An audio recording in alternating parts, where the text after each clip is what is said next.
Morning जी, good morning, नमस्ते। मेरी आवाज आ रही है सभी को बहुत प्रॉपरली? एक बारी जल्दी से मुझे कमेंट में ये बता दो, am I audible to everyone very properly guys? Just give me a second, I just need to verify. बच्चों मेरी आवाज आ रही है? Yes, am I properly audible to everyone? So आज हम लोग प्लांट फिजियोलॉजी को बेटा जी खत्म कर देंगे, जहां पे respiration in plant and plant growth and development के 226 एमसीक्यू सॉल्व करेंगे। ठीक है, यहाँ पे एनसीईआरटी की सारी लाइन कवर हो जाएगी, और जहां पर आप गलती करते हैं वो सारी पॉइंट्स मैं आपको बता दूंगा, बस उसको आपको आज ही रेक्टिफाई कर देना है। क्लियर है? ये दो बहुत ही कोर इंपॉर्टेंट चैप्टर है प्लांट फिजियोलॉजी के, जहां से ठीक ठाक आपके एमसीक्यूज बनते हैं, और कल से हम लोग ह्यूमन फिजियोलॉजी जो है बेटा जी वो शुरू कर देंगे जी। सो आर यू गाइज रेडी? हम लोग को यार 1.5 लगेगा, या 1 आवर 45 मिनट्स लगेंगे। Will be completed. Okay, completely okay. चलो जी, शुड वी स्टार्ट? शुरू करें? तो मैं एकदम हॉट सेट पे विराजमान हो चुका हूं। अगर हम रेडी हो तो एक बार फायर कमेंट सेक्शन में आ जाना चाहिए भैया। ओके, यस, रेडी हो गए हो? रेडी रेडी रेडी, चलो बहुत बढ़िया यार, बहुत बढ़िया। ओके ठीक है। हाँ, मैं 12th भी इसी में कवर करा दूंगा ना, है ना? दो चैप्टर लेकर अपन खत्म करवा देंगे, जैसे मैंने बोला हुआ है ना, that we will do it guys. ठीक है, चलो आ जाओ जी। डन, चलिए तो should we start now? Okay, आइए जी। ओके, पहला सवाल देखिए क्या कह रहा है। सवाल कह रहा है कि the breaking of CC bond of the complex organic molecule by the oxidation of the cell leading to the release of a lot of energy which is called the cellular respiration. Glucose is favorite substrate for respiration. क्या लग रहा है, क्या दोनों के दोनों statement correct है? Yes sir. यहां पर ध्यान में रखना, आपको ऑक्सीडेशन हो रहा है बेटा आपके पास, ऑर्गेनिक मॉलिक्यूल का आपका ऑक्सीडेशन आपका किया जाता है जी। अगला सवाल, respiration, respiratory substrate, ATP and carbon skeleton के बारे में बात किया गया है जी। बेटा रेस्पिरेशन के बारे में बात करेंगे तो क्या होता है जी? Breaking of the CC bond of the complex compound. Respiratory substrate क्या होता है जी? A compound that are oxidise during the respiration. ATP क्या होता है? Energy currency of the cell. And carbon skeleton is your used as the precursor for the biosynthesis of other molecules in the cell. Isn't it? चलो जी। During the process of respiration, which of the following is released as a product? बेटा product की तरह कौन release होता है? During the process of respiration, which of the following is released as a product? Released as a product, वो कौन है? तो वो है आपका कार्बन डाइऑक्साइड, वाटर, और आपका वो है एनर्जी। ये आपका रिलीज होता है एज अ बाय। क्लियर है? यस, ये बात ध्यान में रखिएगा। रेस्पिरेशन एक कैसा प्रोसेस है? रेस्पिरेशन एक कैसा प्रोसेस है? लैग नहीं कर रहा है भाई, नो लैग। ये आपका एक कैटाबॉलिक और एक्सरगोनिक प्रोसेस है। आपका एनर्जी रिलीज हो रहा है।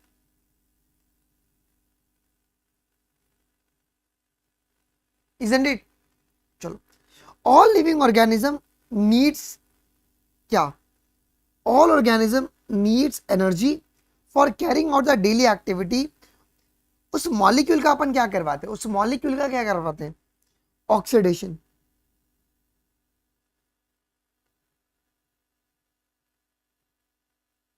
A very very very important जी। All living organism needs energy for carrying out the daily activities obtained by the oxidation of the macromolecules. The process of breathing is very much connected to the process of release of energy from the food. ये बात सही है क्या? ये बात एकदम valid है। All the energy required for the life processes is obtained by reduction of these some macromolecules that we called as a food. Isn't it? तो जो प्रोसेस है ब्रीदिंग का वो ज्यादा ही तुम्हारा कनेक्टेड है तुम्हारे पास रिलीज ऑफ एनर्जी से, क्योंकि जितनी भी एनर्जी है वो कैसे मिलती है जी? तो खाने के ऑक्सीडेशन से मिलती है। ओके, असर्शन रीजन दोनों आपका स्टेटमेंट ए आपके पास करेक्ट है, बट स्टेटमेंट बी आपके पास इनकरेक्ट है। सर ये क्यों इनकरेक्ट है, ये क्यों इनकरेक्ट है? ये आपका ऑक्सीडेशन से मिलता है, रिडक्शन से नहीं मिलता है। ये आपका ऑक्सीडेशन से मिलता है जी, ये आपको ध्यान में रखना है जी, ये आपको ध्यान में रखना है। मोस्ट कॉमन रेस्पिरेटरी सबस्ट्रेट कौन से हैं?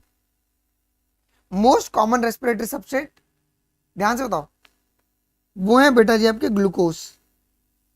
ग्लूकोज तुम्हारे पास मोस्ट कॉमन रेस्पिरेटरी सबस्ट्रेट है। चलो जी, select the correct sentence. Correct sentence अभी आपको चुनना है। ओके, ध्यान से, दो आपके पास स्टेटमेंट है, एक बार पढ़िएगा ध्यान से। The strategy that the plant cell uses is to anabolize the glucose molecule in a such a way that not all the liberated energy goes out at the heat। बेटा अगर हम बात करेंगे तो यहाँ पे कैटाबॉलिज्म होता है ना, अगर कैटाबॉलिज्म होगा तभी तो एनर्जी रिलीज होगी आपकी। The key is to oxidize the glucose not in a one step but in the several step enabling the some step to be just large enough such that energy release could be coupled to ATP synthesize. ये भी गलत है। Why is this wrong? Why is this wrong? The key is to oxidize the glucose not in a one step but in a several step, enabling the, इससे क्या होगा, इससे क्या होगा, ये क्यों गलत है, ये क्यों गलत है, ये क्यों गलत है? हम लोग क्या स्मॉल स्मॉल स्टेप में तोड़ते हैं क्या जी? सेवरल स्मॉल स्टेप में तोड़ा जाता है, तभी जाके आपके पास लार्ज अमाउंट में एनर्जी निकलती है, फिर उनको कपल करके अपन एटीपी का सिंथेसिस करते हैं। तो आपका दोनों का दोनों स्टेटमेंट जो है बेटा जी वो आपके पास इनकरेक्ट है। ये सवाल बहुत इंपॉर्टेंट है। चलो, dash occurs in the chloroplast, dash glycolysis और डैश तुम्हारा एरियोबिक रेस्पिरेशन। बेटा फोटोसिंथेसिस क्लोरोप्लास्ट में होगा, साइटोप्लाज्म ग्लाइकोलिसिस में, ग्लाइकोलिसिस साइटोप्लाज्म में होगा, और एरियोबिक रेस्पिरेशन तुम्हारा माइटोकॉन्ड्रिया में होगा। ठीक है, चलो, read the following statement and identify the correct statement. कौन सा स्टेटमेंट करेक्ट है, कौन सा स्टेटमेंट आपके पास करेक्ट है, दिमाग लगाना है। Cellular respiration is the mechanism of breakdown of the food material within the cell to release the energy. The compounds that are oxidized during the process are known as a respiratory substrate. Respiration causes the breaking of the CC bond of the complex compound through oxidation within the cell, lead in the energy release. All of the following are the correct statement. Isn't it? चलो, assertion. Plants have no specialized respiratory organ. There is a very little transport of the gases from a one plant part to the another plant part. लगाइए दिमाग। हाँ, इनके पास किसी प्रकार का भी specialised respiratory organ नहीं होता। ये बात सही है। क्यों नहीं होता है? क्योंकि इनको बहुत ही कम ट्रांसपोर्ट करना होता है गैसेस का। तो both assertion and reason is a correct, और रीजन बहुत प्रॉपर्ली आपका समझा रहा है। What are the several reasons why the plant can get along the without respiratory organ? ये टॉपिक को मैंने यहाँ पे टच किया जिनसे कि सवाल आपके पास बन सकते हैं। Okay, what are the several reasons why the plants can get along without respiratory organ? Because क्या? They do not present a great demand for gas exchange. Each plant part takes care of its own gaseous needs. The distance that gas must diffuse even in larger bulky plant is not so much great. है ना, distance ज्यादा नहीं होता है। The overall goal of the glycolysis, Krebs cycle and electron transport system, इनका overall गोल क्या है कि आप एटीपी का सिंथेसिस कीजिए स्मॉल स्टेप वाइज यूनिट में। Isn't it? Isn't it? चलो, स्टेटमेंट है, animal obtain their food from the plant indirectly, herbivores and directly carnivores, Saprophyte like the fungus are dependent on the living matter. क्या लग रहा है इसका answer? दोनों का दोनों गलत है। ओके, सैप्रोफाइट के बारे में बात किया गया है तो वो तुम्हारे पास डेड मैटर है, काट दो। ओके, इनडायरेक्टली है तो वो तुम्हारे पास है कार्निवोर्स, और डायरेक्टली है तो वो तुम्हारे पास है हर्बीवोर्स,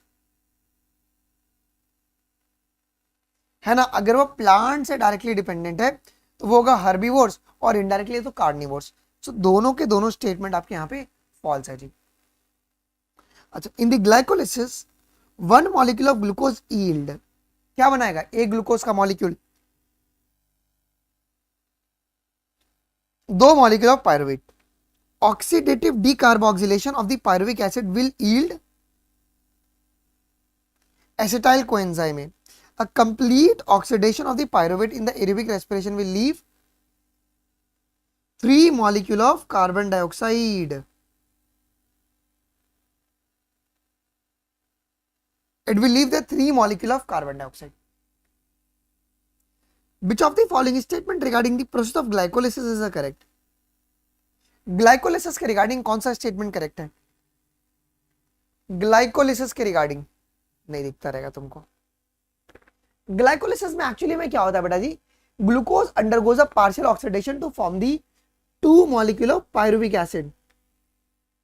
ठीक है, तो यहां पे ग्लूकोज जो है वो पार्शियल ऑक्सीडेशन में जाता है और 2 मॉलिक्यूल ऑफ पायरुविक एसिड आपका बनाता है। In which of the following reactions of the glycolysis a molecule of water is removed. बेटा डिहाइड्रेशन कौन से स्टेप में होता है? बहुत इंपॉर्टेंट सवाल है, नीट 25 में आ सकता है। डिहाइड्रेशन आपका कौन सा स्टेप में होता है? डिहाइड्रेशन जब आपके पास 2 फॉस्फोग्लिसरेट से जब तुम्हारे पास फॉस्फोइनॉल पायरुवेट बन रहा है उस समय आपका एक पानी रिलीज होता है। यह बात आपको एक पता होना चाहिए। The number of carbon atom in the molecule of the product. Okay, अच्छा भाई कितना कार्बन रहेगा इनके पास? कितना कार्बन है? How much carbon? Okay, 3 carbon है क्या? ये पायरुविक एसिड के पास ये 3 कार्बन कंपाउंड है क्या? ये आपके 3 कार्बन कंपाउंड होते हैं, प्रोडक्ट के पास आपके 3 कार्बन होता है ना, pyruvic acid. The enzyme involved in the chemical reactions of the glycolysis are located. बेटा एंजाइम्स कहां पे लोकेटेड है? एंजाइम्स कहां पे लोकेटेड है बताना एक बार ध्यान से। In the fluid matrix of the cytoplasm, isn't it? ये आपको फ्लूइड मैट्रिक्स में मिलेंगे जी ग्लाइकोलिसिस के सारे enzymes. Assertion ATP is used at the 2 step in the glycolysis. Okay, ATP 2 जगह पे आपका यूज हो रहा है बेटा जी, 2 जगह पे। पहला एटीपी तुम्हारा यूज हो रहा है in converting the glucose into the glucose 6 phosphate, and second ATP is used in the conversion of the fructose 6 phosphate to fructose 1,6 diphosphate. Both assertion and reason is your correct. Okay, reason बहुत ही properly assertion को समझा रहा है। Glucose से glucose 6 phosphate अगर बन रहा है तो यहां पे कौन सी एंजाइम लग रही है? यहां पे कौन सी एंजाइम लग रही है बेटा जी? यहां पे आपका लगता है हेक्सोकाइनेज लगता है। कौन लगता है आपका? हेक्सोकाइनेज लगता है। ठीक है, what is the net gain of the ATP when each molecule of glucose is converted to the 2 molecule of pyruvic acid। बेटा नेट गेन ऑफ एटीपी कितना है? नेट गेन ऑफ एटीपी सिर्फ पूछा हुआ है, एटीपी सिर्फ पूछा हुआ है। तो 4 एटीपी बनता है आपका, 4 एटीपी बनता है, बट 2 एटीपी तो तुम्हारा यूज हो गया ऊपर ही ग्लूकोज से ग्लूकोज 6 फॉस्फेट बनाने में और फ्रक्टोज 1,6 डाइफॉस्फेट बनने में। बचा कितना? सिर्फ 2 ही एटीपी बचता है जी, बचता सिर्फ 2 ही एटीपी है जी। अरे डाइफॉस्फेट एक ही बात हुआ। The enzyme which convert the sucrose is broken down into। वो कौन सा एंजाइम है जो कि सुक्रोज को ब्रेक करेगा? वो कौन सा एंजाइम है? वो है तुम्हारा इनवर्टेज, और वो उसे ब्रेक करेगा सुक्रोज को गर्लफ्रेंड में, ग्लूकोज एंड फ्रुक्टोज में। इनवर्टेज ब्रेक करेगा किसके अंदर? ग्लूकोज एंड फ्रुक्टोज में। ये सवाल बहुत इंपॉर्टेंट है बेटा जी। Identify the isomers from the following. यहां पे कौन कौन आपके बेटा जी आइसोमर्स हैं? Isomers glucose 6 phosphate of fructose 6 phosphate, ये आपस में आइसोमर्स है। DHAPN पागल, जिसको फॉस्फोग्लिसरल्डिहाइड कहते हैं, ये भी आपस में क्या है बेटा जी, ये भी आपके, अगर आपकी एनसीईआरटी देखोगे तो ऐसे तरीके से एक एरो बनाती है, रिवर्सिबल एरो। ओके, इसका मतलब they are interconversion. Okay, PPA और पायरुविक एसिड नहीं, बट ग्लूकोज और फ्रुक्टोज आपका होगा।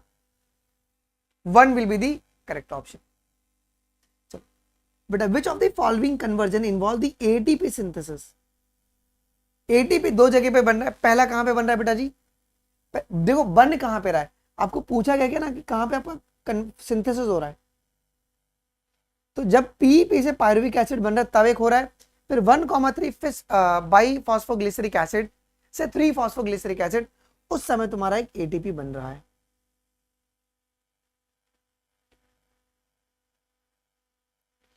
ये दोनों के दोनों आपके पास करेक्ट है।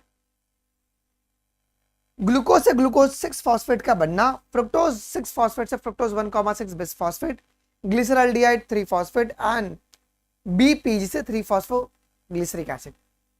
Let's have the match the column. यहां पे हेक्सोकाइनेज होगा, यहां पे फॉस्फोलाइजेशन हो रहा है, और इस स्टेप पे तुम्हारा NADH का फॉर्मेशन हो रहा है। ग्लिसरल्डिहाइड 3 फॉस्फेट से 1,3 बाय BPG, यहां पे तुम्हारा NADH बनता है, और BPG से 3 फॉस्फोग्लिसरिक एसिड जब बनेगा, इस समय आपका ATP बनता है। ये बात ध्यान में रखिएगा please.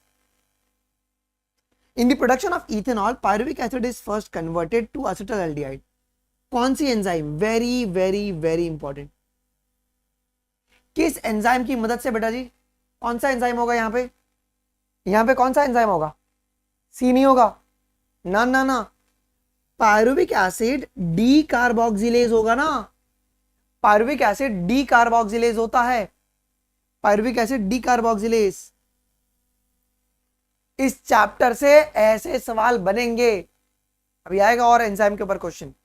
What amount of energy is release from the glucose during the lactic acid fermentation? कितना अमाउंट ऑफ एनर्जी रिलीज होता है? कितना अमाउंट ऑफ एनर्जी रिलीज होता है? लेस देन 7% आपका एनर्जी जो है बेटा जी वो रिलीज होता है।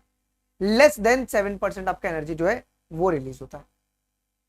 Yeast poison themself to the death when the alcohol concentration reaches to the alcoholic fermentation. कितना परसेंट? कितना परसेंट? It reaches the 13%।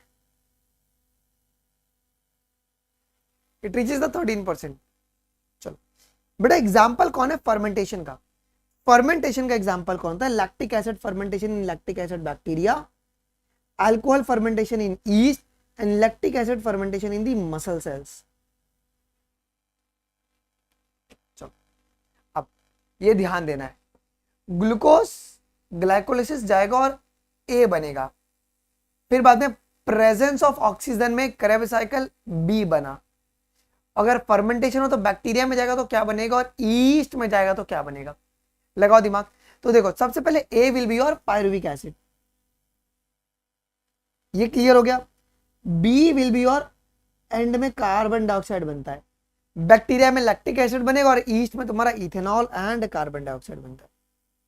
तो ये सवाल आपका बहुत ही इंपॉर्टेंट है, जो कि आपको ध्यान में रखना है। ओके चलो, in the given diagram common reactant A is, यार यहां पे कौन है? ये A कौन होगा? ये फर्मेंटेशन वाला डायग्राम है क्या? ये आपका होगा pyruvic acid. This will be your pyruvic acid, lactic acid भी बन सकता है और तुम्हारा इथेनॉल भी बन सकता है, और आपका NAD+ का फॉर्मेशन हो रहा है। चलो दिमाग लगाना, अभी यहां पे बहुत सुंदर क्वेश्चन है। Choose the correct combination of labelling the molecule. ये आपका ईस्ट में चल रहा है, ये आपका ईस्ट में चल रहा है। ये क्या क्या रिलीज हुआ है? ये क्या क्या रिलीज हुआ है? This A will be your ethanol, yes. B तुम्हारा एसिटल्डिहाइड,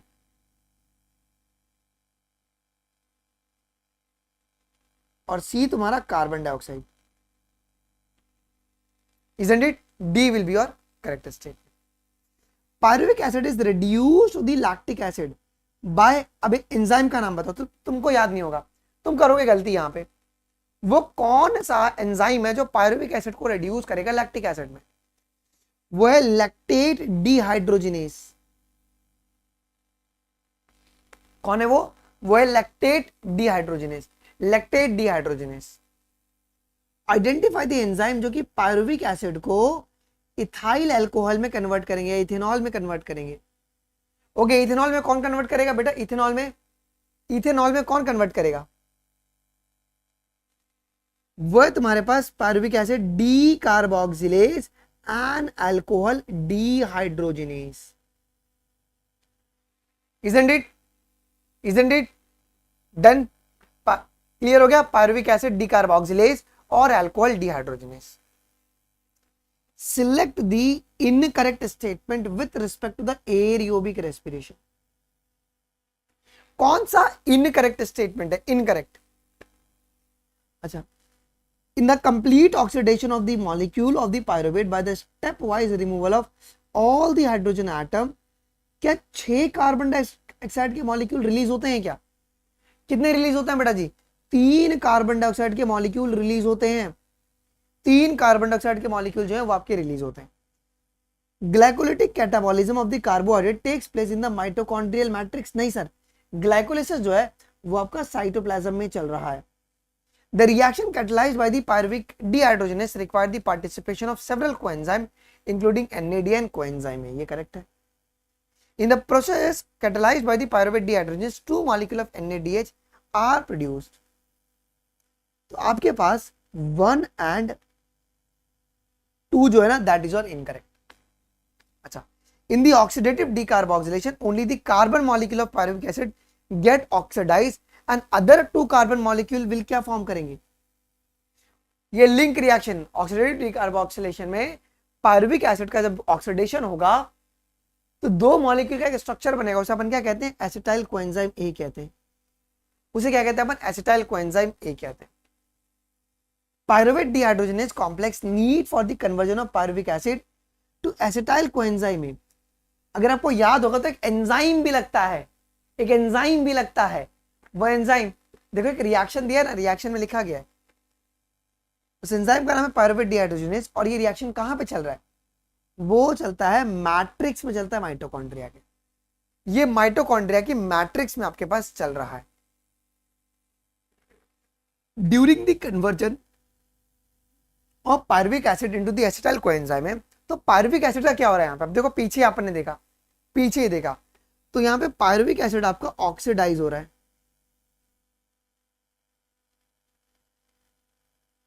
यहां पे पायरुविक एसिड आपके पास ऑक्सीडाइज होता है।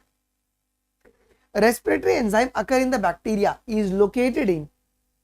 बेटा बैक्टीरिया बोला है ना, तो बैक्टीरिया में रेस्पिरेशन कहां पे होता है? बैक्टीरिया में रेस्पिरेशन कहां होता है बेटा जी? वो आपके पास होता है प्लाज्मा मेम्ब्रेन। Isn't it? हो गया प्लाज्मा मेम्ब्रेन। और यही प्लाज्मा मेम्ब्रेन की इनफोल्डिंग क्या होती है? मीजोजोम्स, है ना? चलो, इन द एरोबिक रेस्पिरेशन पहला carbon dioxide is liberated during. पहला कार्बन डाइऑक्साइड कब लिबरेट हो रहा है? कब लिबरेट हो रहा है? जब आपका ऑक्सीडेशन होता है पायरुविक एसिड का, उस समय तुम्हारे पास 2 मॉलिक्यूल ऑफ क्या बनता है जी? एसिटाइल कोएंजाइम में बनता है, 2 कार्बन वाला, और एक कार्बन डाइऑक्साइड भी आपका रिलीज हो रहा है। ओके, अच्छा देखो पायरुविक एसिड है तुम्हारा जो कि 3 कार्बन है। ओके, अब यहां पे बेटा कौन सा एंजाइम लगेगा? सॉरी, कौन सा एलिमेंट लगता है? मैग्नीशियम 2+। और एंजाइम याद रखना बेटा, पायरुवेट डिहाइड्रोजिनेस। पायरुवेट डिहाइड्रोजिनेस, ये एंजाइम आपको याद होनी चाहिए।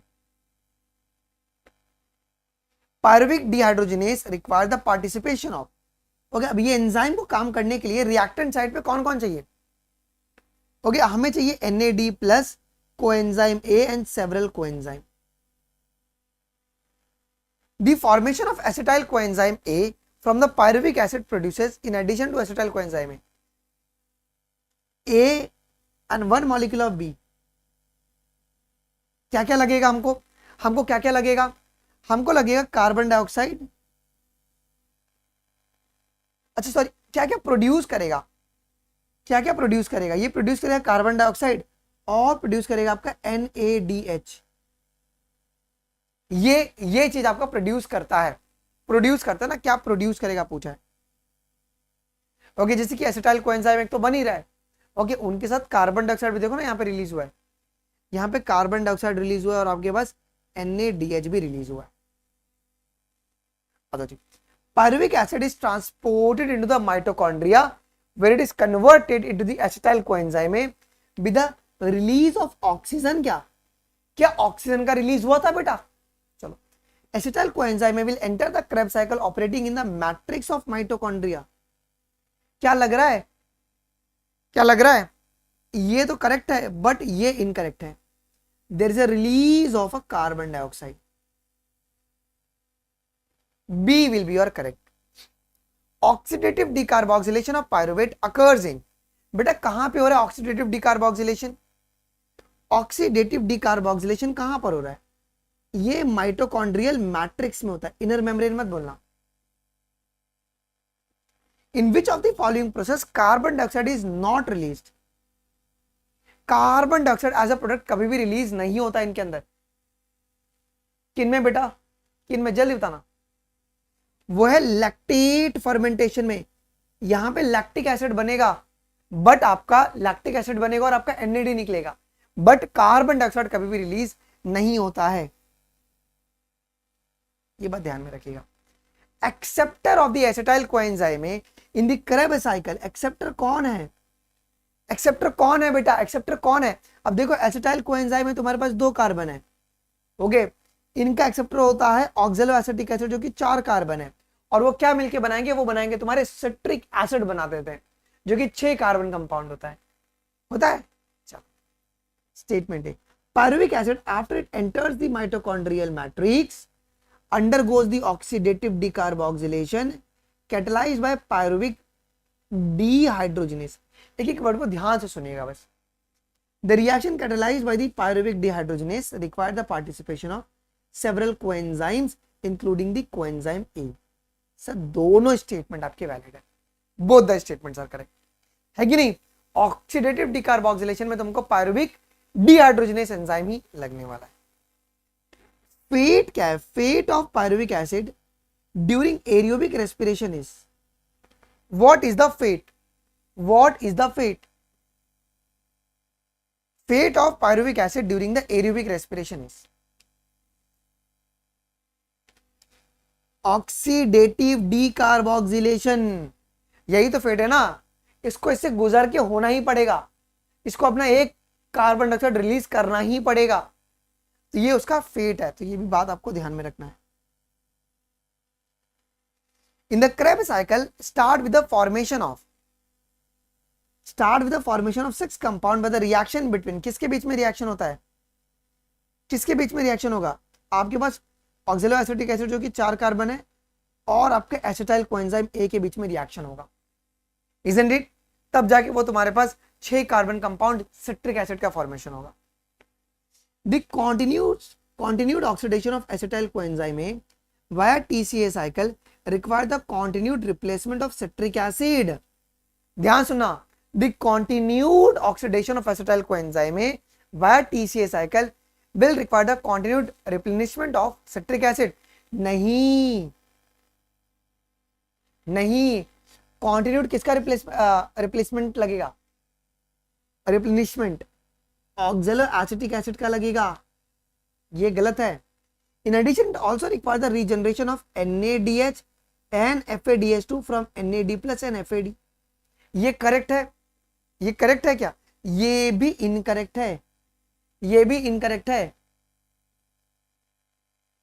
आपका NAD बनता है, NAD एंड FAD बनता है from the NADH and FADH2, both are incorrect. चलो, match the column. Pyruvic acid से एसिटाइल कोएंजाइम A बन रहा है, इसे मैं क्या बोलूंगा? कौन सा एंजाइम लगेगा?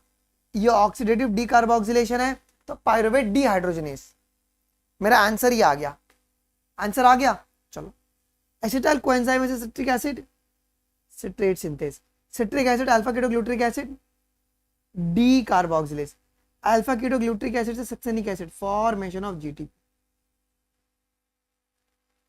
ड्यूरिंग क्रेब साइकिल कितना NADH और कितना ATP तुम्हारा प्रोड्यूस हो रहा है? 3 NADH प्रोड्यूस होता है और तुम्हारा 1 ATP, लेकिन वो ATP किस फॉर्म में प्रोड्यूस हो रहा है मालिक? वो ATP आपका GTP के फॉर्म में प्रोड्यूस होता है, गुआनोसिन ट्राइफॉस्फेट के फॉर्म में। दिमाग लगाओ, किस स्टेप पे आपका FAD जो है वो आपका FADH2 में कन्वर्ट हो रहा है? किस स्टेप पे हो रहा है वो? किस स्टेप पे हो रहा है? जब तुम्हारा सक्सेनिक एसिड से जब तुम्हारा मैलिक एसिड बन रहा है, उस दौरान तुम्हारे पास क्या हो रहा है? FAD तुम्हारा FADH2 में जो है वो कन्वर्ट हो चुका है। डन है? ये बात भी आपको ध्यान में रखना है जी। ओके, RSQ में तुम्हारे पास क्या हुआ है कि जो NAD है उनसे आपका NADH का फॉर्मेशन हुआ है। In the Krebs cycle, which of the following reactions are involved in the production of NADH2? बेटा NADH2 तुम्हारे कितने स्टेप पे बनता है मालिक? 3 स्टेप पे बनता है। एग्जामिनर सवाल पूछता है कि बताओ वो तीनों स्टेप कौन कौन से हैं, तो आपको आंसर पता होनी चाहिए। सर वो कहाँ कहाँ पे बनता है? जब तुम्हारा अल्फा कीटोग्लूटरिक एसिड का ऑक्सीडेशन होता है, उस समय बनेगा, एक तो उस समय बनेगा उस समय। और उसके बाद तुम्हारे पास कब बनेगा जी? जब तुम्हारे पास ठीक है, आपको यही पूछा रहा है कि कहाँ कहाँ पे बनेगा। और जिस समय तुम्हारे पास आइसोसिट्रेट का ऑक्सीडेशन होगा उस समय एक बार बन रहा है, और जब मैलेट का ऑक्सीडेशन हो रहा है उस समय आपके पास बन रहा है जी। सर नाम ले लो मेरा, सुमित नाम लेने से सिलेक्शन हो जाएगा? भाई नाम लेने से सिलेक्शन हो जाएगा क्या बता? तो फिर मैं बारों बार नाम लूंगा। ओके क्लियर है? अच्छा वापस से हॉट सीट पे बैठ गए। अब सुनो, ध्यान से सुनो, सवाल क्या पूछा है अपने को? अपने को सब कार्बन बताना है, यहाँ पे कार्बन बताना है। ऑक्सिलो एसिटिक एसिड ये कितना कार्बन है? 4 कार्बन है। सिट्रिक एसिड कितना है? ये तुम्हारा 6 कार्बन है। ये 5 कार्बन है, ये 4 कार्बन है, और ये आपका 4 कार्बन है। दिमाग लगाओ।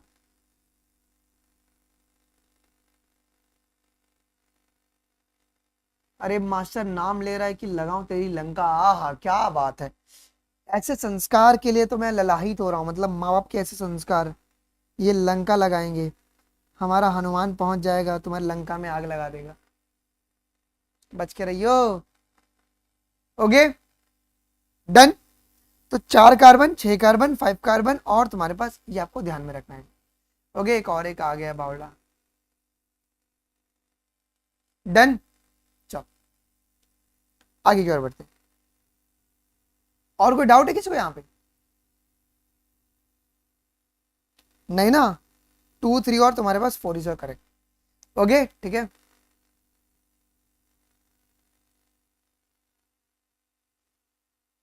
आगे की ओर बढ़ा। How many NADH2 are produced per glucose molecule in the Krebs cycle? दिमाग लगाओ।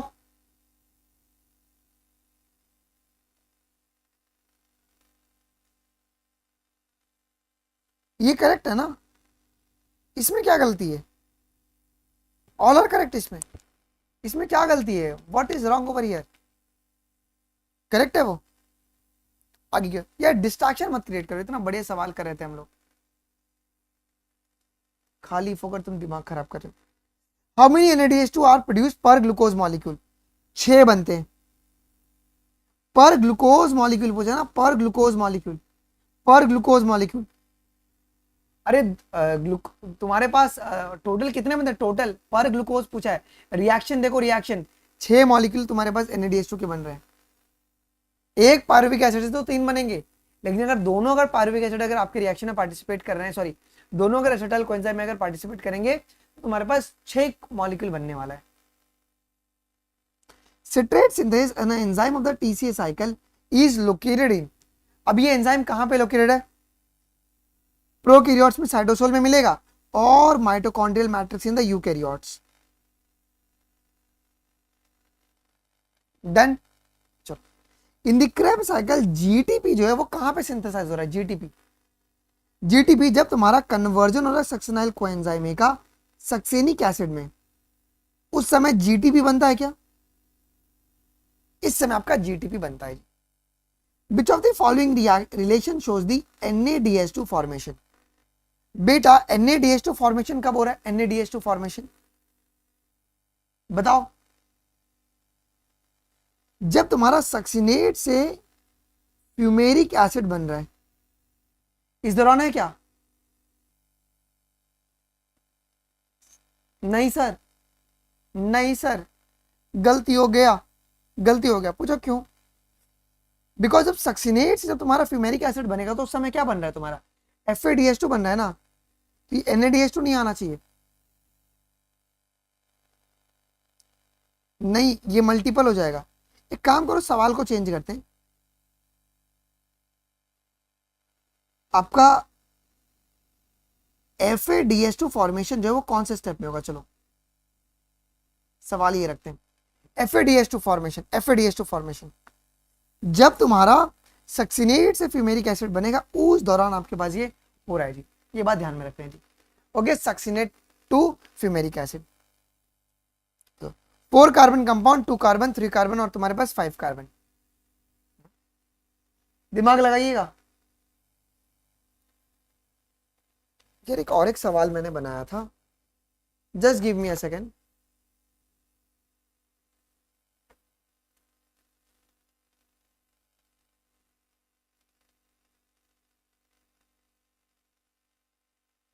ये वो भी गलत हो जाएगा ना, वो भी गलत हो जाएगा, वो भी गलत हो जाएगा। 1 मिनट रुक जाओ यार।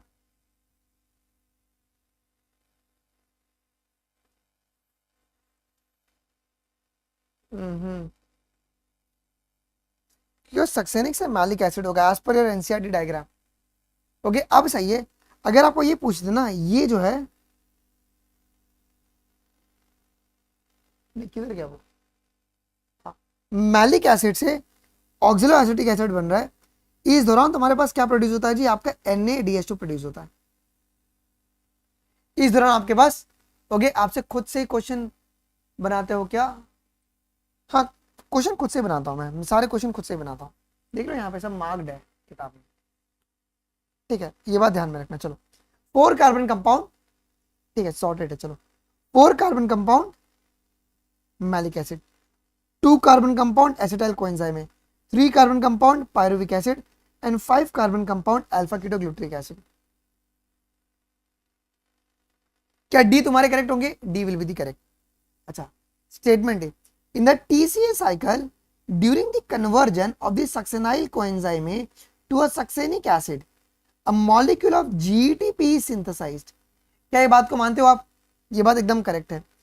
There is a 3 point in the TCA cycle जहां पे आपका FAD रिड्यूस हो रहा है FADH2 में। नहीं सर, एक ही जगह पर हो रहा है, ये एक ही जगह पर हो रहा है।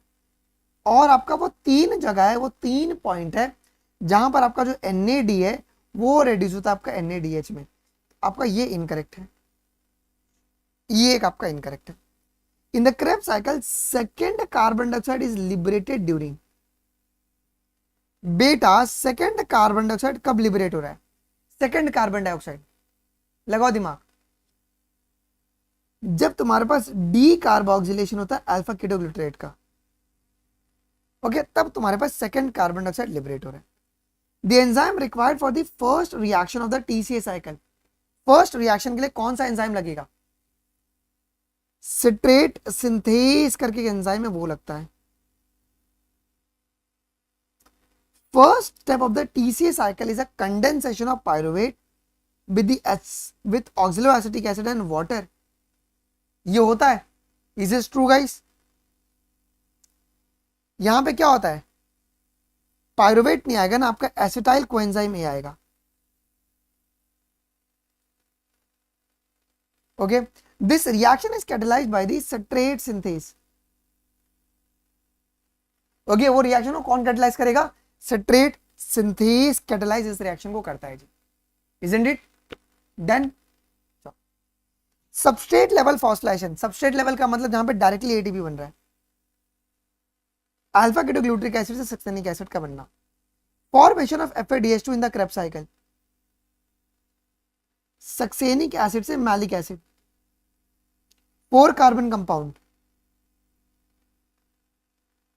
मैलिक, और first member of the Krebs cycle which get replenish in the cycle oxaloacetic acid.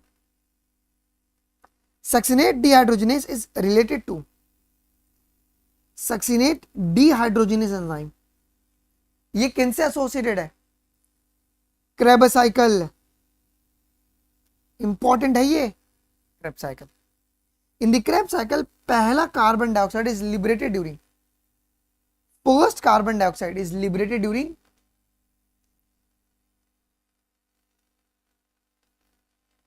जब डी कार्बोक्सिलेशन होता है ऑक्जेलोसक्सिनेट का, इस दौरान आपके पास वो रिलीज होगा, इस दौरान आपके पास रिलीज किया जाता है।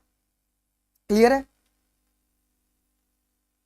In the electron transport system the electrons are passed on to the oxygen resulting in the formation of water. Oxygen is the ultimate acceptor of the electron. बात मानते हो इस बात को? असर्शन रीजन दोनों करेक्ट है और रीजन बहुत प्रॉपर्ली इसको समझा रहा है, बहुत प्रॉपर्ली इसको समझा रहा है। Here label A represents, label ए क्या रिप्रेजेंट कर रहा है? Label A, label a inner membrane of mitochondria, ये इनर मेम्ब्रेन है माइटोकॉन्ड्रिया का।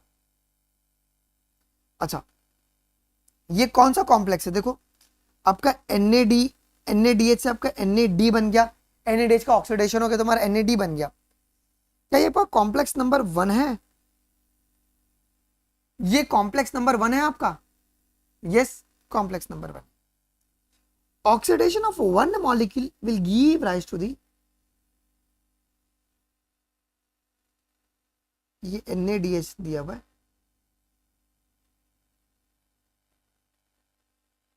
एक मिनट रुक जाओ, यही एक मिनट में टाइपिंग है, हाँ correct. Oxidation of one molecule of NADH2 will give rise to the 3 molecule of ATP and a 1 molecule of FADH to produce a 2 molecule of ATP in the ETS. ये बात एकदम सही है। The number of ATP molecule synthesis depend upon the nature of electron donor. Electron donor कौन है आपका यहाँ पे? तो NADH2 और FADH2 है जी। असर्शन रीजन दोनों करेक्ट है और रीजन आपका प्रॉपर्ली समझा रहा है। The metabolic pathway through which the proton is passes from the one carrier to the another is called electron transport system. क्या ये स्टेटमेंट करेक्ट है? क्या ये करेक्ट है? नहीं सर, आपका इलेक्ट्रॉन पास हो रहा है, आपका इलेक्ट्रॉन पास हो रहा है। ETS is present in the inner mitochondrial membrane. Statement A तुम्हारे पास इनकरेक्ट है और स्टेटमेंट बी जो है ना that is your correct. NADH is oxidized to NAD plus slowly in the fermentation. Fermentation में स्लोली होगा। Yes, in the ETS for each ATP produce, 2 hydrogen जो है ना वो पास करता है from F0 from inter membrane space to the matrix down the electrochemical proton gradient. लेकिन कितने वो पास होते हैं? नहीं नहीं, ये गलती हो गया, ये सवाल तो गलत हो गया ना, ये सवाल गलत हो गया। कितने पास होंगे? ओके, ईच एटीपी प्रोड्यूस करने के लिए 4 हाइड्रोजन को पास करना पड़ेगा। ओके, 4 हाइड्रोजन को पास करना पड़ेगा, ये बात आपको ध्यान में रखना है जी। ओके, चलो जी। अब यहां पे ए और बी कौन होगा? ए और बी, क्या ये मेरा आयरन सल्फर कॉम्प्लेक्स है बेटा? क्या ये हमारा आयरन सल्फर कॉम्प्लेक्स है जी? Iron sulphur complex, iron sulphur complex. What is the role of NAD plus in the cellular respiration? NAD plus का रोल क्या है? ये इलेक्ट्रॉन कैरियर की तरह काम करते हैं। They work like electron carrier. Ubiquitin will transfer its electron to, वो अपने इलेक्ट्रॉन किसे देगा? यूबिक्विनिन। क्या वो कॉम्प्लेक्स 3 को दे देगा? कॉम्प्लेक्स 3 को दे देता है। Column 1 and column 2, oxidative decarboxylation, glycolysis, oxidative phosphorylation and tricarboxylic acid cycle. देखो क्या होगा, मैं एक बार उठ जाता हूं। ये बेटा आपका pyruvate dehydrogenase, glycolysis, EMP pathway, oxidative phosphorylation.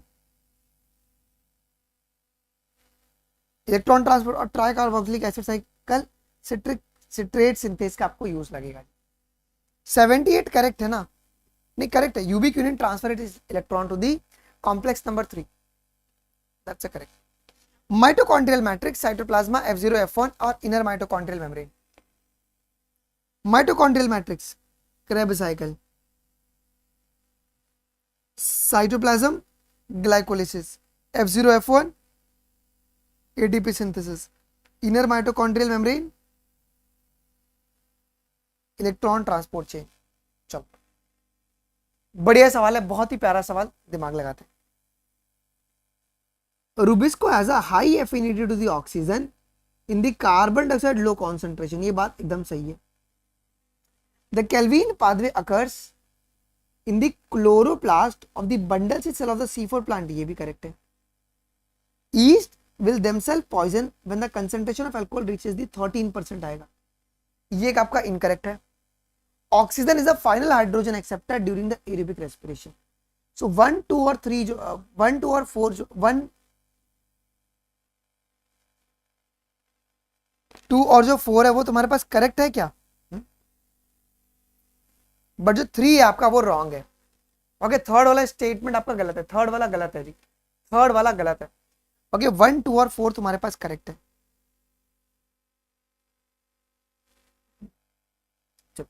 Correct sequence of electron acceptor of ATP synthesis when NADH is reducing equivalent. Correct sequence में अरेंज करो, करेक्ट सीक्वेंस में सबसे पहले कौन होगा जी? NADH डीहाइड्रोजनेस आएगा, उसके बाद cytochrome BC1 complex, cytochrome C oxidase आ जाएंगे। ये एक बहुत इंपॉर्टेंट सीक्वेंस है, याद रखना है आपको। कॉम्प्लेक्स 1, कॉम्प्लेक्स 2, कॉम्प्लेक्स 3, कॉम्प्लेक्स 4, लगाओ दिमाग। Complex 1 NADH dehydrogenase, complex 2 succinate dehydrogenase, complex 3 cytochrome BC1 complex और कॉम्प्लेक्स 4 साइटोक्रोम C ऑक्सीडेज। अच्छा, दी F1 इज, F1 कौन है? F1 headpiece is a peripheral membrane protein complex, headpiece is a peripheral membrane protein complex. चलो अब यहां actually में क्या हो रहा है, यहां पे ये रिएक्शन में ऑक्सीडेशन हो रहा है, ओके, ये रिडक्शन हो रहा है। यहां पे आपका ऑक्सीडेशन हो रहा है ना, ओके, यहां पे आपका ऑक्सीडेशन हो रहा है, क्या इलेक्ट्रॉन का लॉस हो रहा है, यहां पे इलेक्ट्रॉन्स आर लॉस्ट, ठीक है बेटा। Complex 4 consist of, complex 4 consist of, complex 4 cytochrome A3 और 2 copper centre, very very very important. चलो, net gain of ATP produce in the fermentation, fermentation में क्या सिर्फ 2 ही एटीपी बनता है क्या? सर 2 ही एटीपी बनता है। Total number of ATP molecule produce in the glycolysis, 4 ATP बन रहे हैं। Net gain of ATP produce in the aerobic respiration 38। कितना नंबर ऑफ FADH2 बनता है तुम्हारा? एक ही नंबर में आपके पास बनता है जी। देखो एक और एक आ गया, सच में क्या बताऊं यार भाई, ये एलविश भाई का क्लास नहीं है ना, क्यों कर रहा है यहाँ पे किस्तानी? या मत पढ़ो, या तो पढ़ो तो शिद्दत से पढ़ो। The F1 headpiece is the central membrane protein complex and contain the site for synthesis of ATP. ये बात सही है। F1 headpiece is the central membrane protein। बेटा ये पेरिफेरल मेम्ब्रेन होता है, पेरिफेरल, ये पेरिफेरल मेम्ब्रेन प्रोटीन कॉम्प्लेक्स है। और F0 जो होगा वो तुम्हारे पास होगा F0, F0 तुम्हारा इंटीग्रल होगा। ये इंटीग्रल मेम्ब्रेन प्रोटीन कॉम्प्लेक्स है। दोनों के दोनों ऑप्शंस तुम्हारे गलत है। Cytochrome is a small protein which is attached to the, किनसे अटैच है cytochrome? Small protein which is attached to the outer surface of the inner membrane, outer surface of the inner membrane. Sir कहां पे है? Sir कहां पे है? तुम बड़े गौर से देखना, तुम बड़े गौर से देखो, बड़े गौर से देखो, यहां पे लिखा है ना cytochrome, outer surface of the inner membrane. NADH synthesized in dash is transferred into the mitochondria. जो भी NADH तुम्हारा ग्लाइकोलिसिस ये ऑक्सीडेटिव फॉस्फोराइलेशन में बना हुआ है उसको माइटोकॉन्ड्रिया में भेज देते हैं जी। किसके लिए जी? Which undergoes the oxidative phosphorylation. Glycolysis, Krebs cycle और ETS। Glycolysis cytoplasm, Krebs cycle matrix of mitochondria, ETS inner mitochondrial membrane. To form the respiratory balance sheet, the calculation can be made on certain assumption. वो assumptions क्या क्या है कि there is a sequential pathway functioning like the glycolysis, TCA cycle and ETS following one after the another. ये एक assumption लेके चलना पड़ेगा. NADH formed in the glycolysis is transferred to the mitochondria and undergoes the oxidative phosphorylation. None of the intermediate in the pathway are utilized to synthesize any other compound and glucose is being respired. No other alternative substrates are entering in the pathway at any of the intermediary stage. ये सारे assumption लेके हम लोग एक balance sheet को prepare करते हैं. In the fermentation there is a net gain of only 2 molecule of ATP for each molecule of glucose degraded to the pyruvic acid. ये बात मानते हो? Yes sir. Fermentation account for the complete breakdown of glucose? नहीं sir, नहीं मालिक, यहां पे partial breakdown हुआ है. अच्छा, ग्लिसरॉल कैसे एंटर करेगा क्रेब्स साइकिल में? ग्लिसरॉल कैसे एंटर करेगा? ग्लिसरॉल ओके फॉस्फोग्लिसरॉल्डिहाइड के फॉर्म में. फैटी एसिड कैसे एंटर करेंगे जी? एसिटाइल कोएंजाइम में. अमीनो एसिड पायरुविक एसिड के फॉर्म में आपके एंटर करेंगे. Fatty acid could be broken down to the acetyl coenzyme A before entering the respiratory pathway when it is used as a substrate. When organism need to synthesize the fatty acid, acetyl group could be withdrawn from the respiratory pathway for it. अगर हमें fatty acid बनाना पड़ेगा तो हम लोग वापस से withdraw कर लेंगे उस चीज को. तुम्हारी NCERT इस चीज को भी कहती है. Which of the following metabolite is a common to the respiration mediated breakdown of the fat, carbohydrate and protein? क्या चीज कॉमन है? यहां पे आपका एसिटाइल कोएंजाइम ए जो है that is your common. Acetyl coenzyme A जो है ना ये तुम्हारा कॉमन है. प्योर प्रोटीन्स और the fats are never used as a respiratory substrate. Pure proteins और फैट्स को अपन कभी भी यूज नहीं करते. ओके ये करेक्ट है. अब fatty acid tripalmitin if used, RQ क्या होगा इसका? 0.7 होगा जी. Isn't it? चलो, RQ of the carbohydrates. Simple question है बेटा. 1. प्रोटीन का 0.9, ट्राइपैलमिथिन 0.7 और ऑर्गेनिक एसिड मोर देन 1. अच्छा दिमाग लगाओ. Consider the following step with respect to the respiration. और पूछा है कि कौन सा स्टेटमेंट आपके करेक्ट है और कौन से गलत है, अपने को ये पूछा हुआ है. अब ये जो मॉलिक्यूलर फॉर्मूला है ये तुम्हारे ट्राइपैलमिथिन का दिया हुआ है, देखो ये याद करके जाना. ठीक है. Glycolysis occurs in the cytoplasm of the cell, ये भी करेक्ट है. Okay. Electron transport system is present in the inner mitochondrial membrane. और रेस्पिरेटरी कोशेंट क्या होता है? क्या होता है बताओ? The volume of carbon dioxide evolve और अपॉन ऑक्सीजन कितना कंज्यूम हुआ जी. तो ये दो गलत है.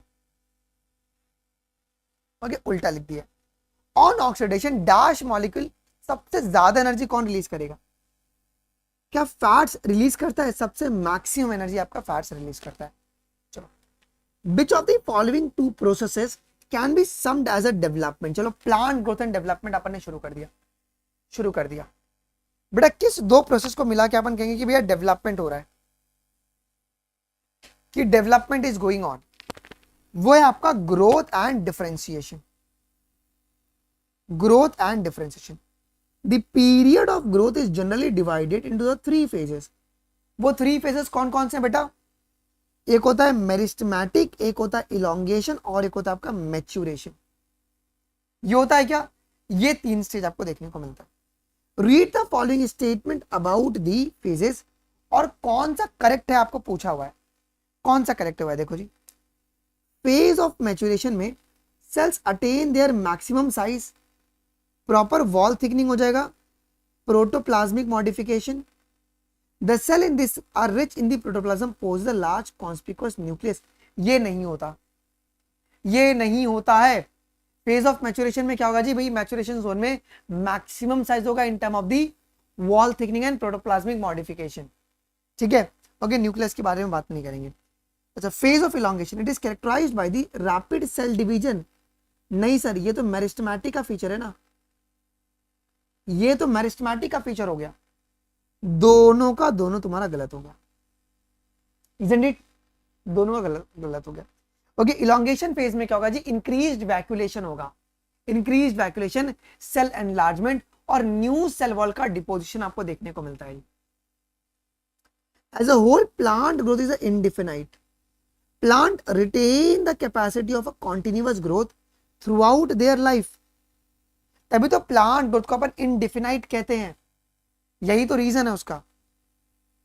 Which of the following phase of the growth represent the phase with the constantly dividing cells both at the root apex and the shoot apex? कौन सा है वो? क्या वो मेरिस्टेमेटिक फेज है? क्या वो बेटा जी मेरिस्टेमेटिक फेज है? Yes sir. अब ये डायग्राम अपनी एनसीईआरटी में देखना, इसमें लिखा हुआ है, ये एक्चुअली में कौन सा मेथड है?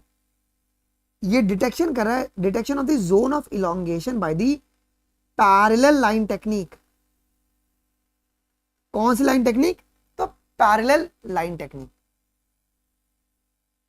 Statement A, further away from the apex, more distal to the phase of elongation, lies the proportion of the portion of the axis which is undergoing the phase of maturation.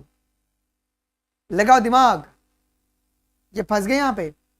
Further away from the apex, more proximal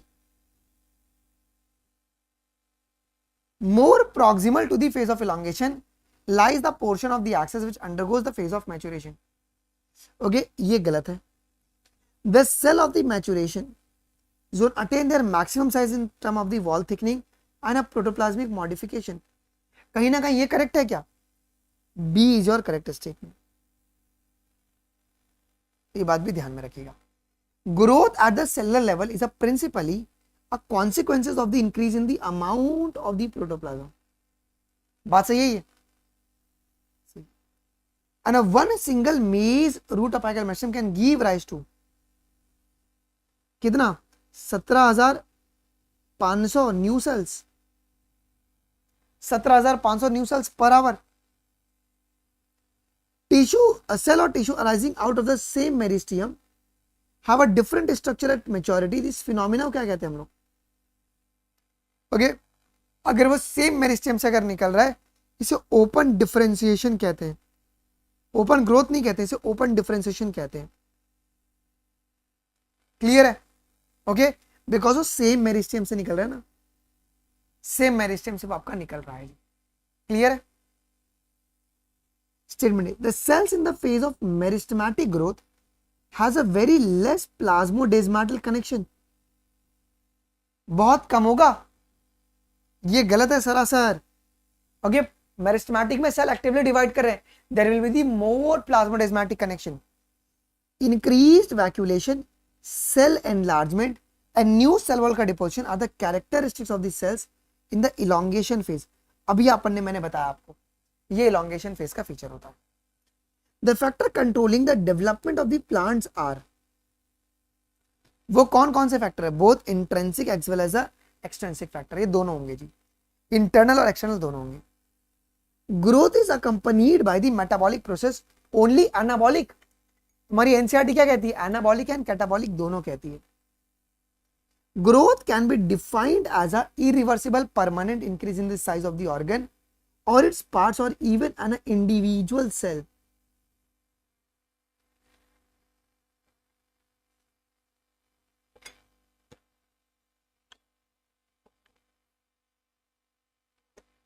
statement A तुम्हारा incorrect हो गया और statement B जो है that is your correct.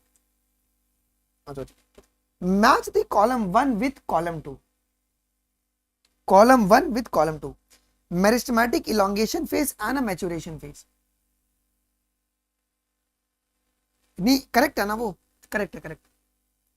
बेटा meristematic phase में क्या होगा, ये रूट एपेक्स और शूट एपेक्स में हो रहा है, elongation phase proximal to the meristematic zone, maturation proximal to the phase of elongation. अच्छा, ये ए क्या होगा, B C as well as a D. Diagram देखो, ये तो रेडिकल है, B is your seed coat, C तुम्हारा ईपी कोटाइल है, डी आपका हाइपोकोटाइल है. Among the following parameter, how many of the following are used to measure the growth at the cellular level? बेटा cellular level पे measure करने के लिए increase in fresh weight, dry weight, length, area, volume as well as a cell number. ये छह के छह आपके पास correct. Identify the correct statement about the meristematic phase. Meristematic phase के लिए कौन सा करेक्ट है? For a meristematic phase, increased vacuolation, increase cell enlargement, cell wall deposition and growth is maximum. ये सब किसका फीचर है? ये सब जो दिया गया है ये फेज ऑफ इलोंगेशन का फीचर है, और नीट में पक्का सवाल आने वाला है इसके ऊपर. मेरिस्टेमेटिक का एक भी फीचर नहीं है ये. अच्छा, very important, match the column. Growth at the cellular level, increase in the amount of the protoplasm. Maize root apical 17,500 new cells. Watermelon increase in size up to the 3,50,000 time. Growth of pollen tube, measurement in term of the length. Dorsiventral surface area.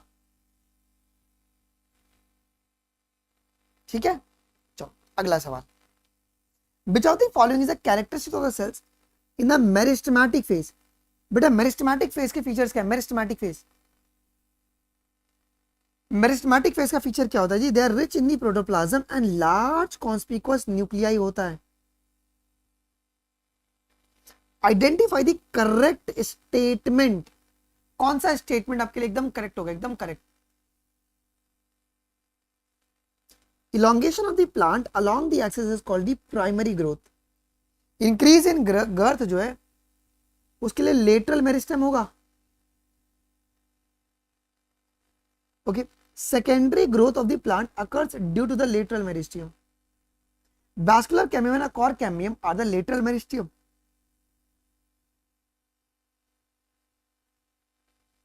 ये आपके पास correct है. Increase vacuolation, cell enlargement and new cell wall deposition, ये किसका feature है? ये आपका elongation phase का फीचर है ना. Growth at a cellular level is principally consequences of. अच्छा, अगर हम सेलुलर लेवल के बारे में बात करें तो यहां पे ग्रोथ कैसे होता है जी? ओके, इंक्रीज होता है in the amount of the protoplasm.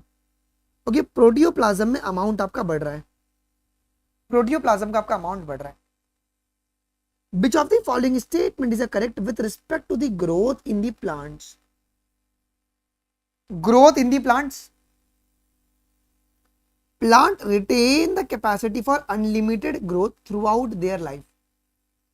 Meristemium cells in the plants, they have the capacity to divide and self perpetuate. Presence of meristemium at the certain location in their body enable the plant to grow. New cells are always being added in the open form of growth. है ना, open form of growth में तुम्हारे पास ये आपका add होते रहता है. Okay, ये बात भी आपको ध्यान में रखना है जी. डन. सो 1, 2, 3 और 4 जो है that is your correct statement. That is your correct statement. चलो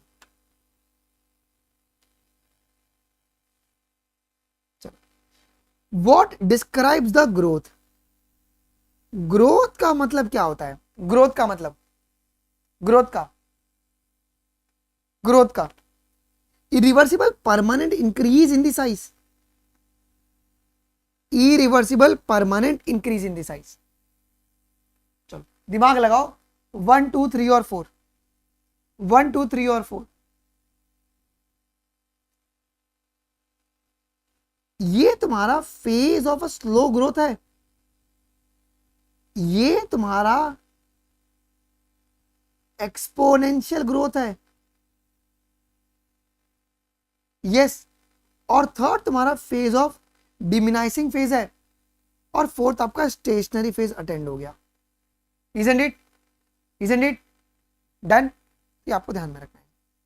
the simplest expression of the earth, ध्यान से, अभी ये सवाल बहुत इंपॉर्टेंट है, अर्थमेटिक ज्योमेट्रिक पे क्वेश्चन गारंटी आएगा।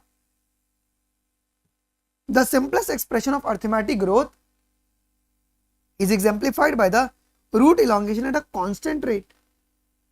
बात सही है ये, बात सही है। अब parabolic growth curve is characteristic feature of the living organism. नहीं नहीं नहीं, अगर नेचुरल एनवायरनमेंट है तुम्हें कैसा ग्रोथ पैटर्न मिलेगा, कैसा मिलेगा जी? एक सिग्मोइड ग्रोथ पैटर्न मिलता है। कैसा मिलता है जी?